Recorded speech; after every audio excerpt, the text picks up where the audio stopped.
1848 इतिहास के पन्नों में जिसे कहा जाता है पीपल स्प्रिंग। किसी ने इसे कहा राष्ट्रों का वसंत, तो किसी ने क्रांति का साल। पूरा यूरोप जैसे एक साथ जाग उठा लोकतंत्र, स्वतंत्रता और समाजवाद की मांग को लेकर। 1840 के दशक में पूरे यूरोप में फैली थी आर्थिक मंदी, खाद्य संकट, मजदूरों में असंतोष और दमनकारी राजशाही शासन। आम लोग उस समय चाहते थे बोलने का अधिकार, प्रेस की स्वतंत्रता, राष्ट्रीय स्वायत्तता और किसानों को जमीन की मालिकाना हक।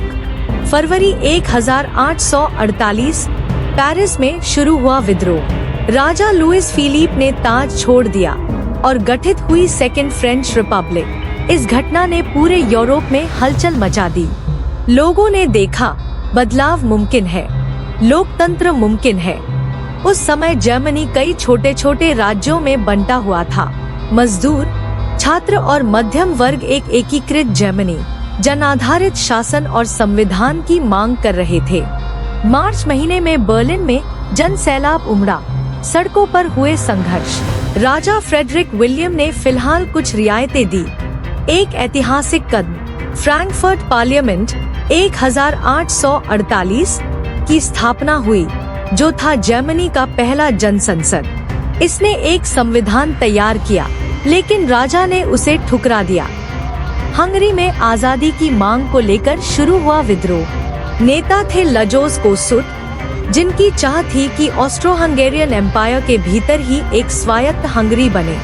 विद्रोह तेजी से फैल गया, संसद का गठन हुआ और सामंतवाद को समाप्त करने की घोषणा की गई।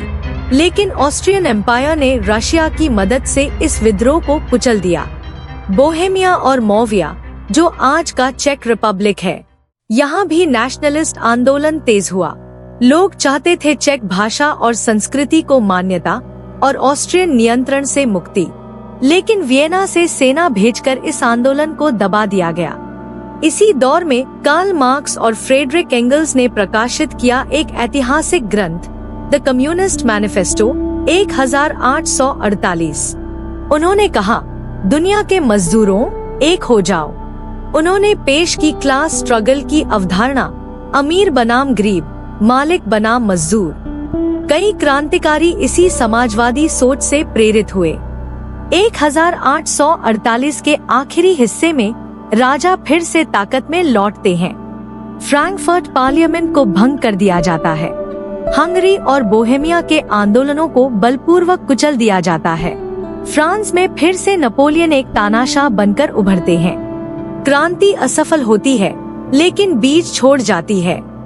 1848 की यूरोपियन क्रांतियां थी लोकतंत्र और राष्ट्रवाद की पहली जागृति।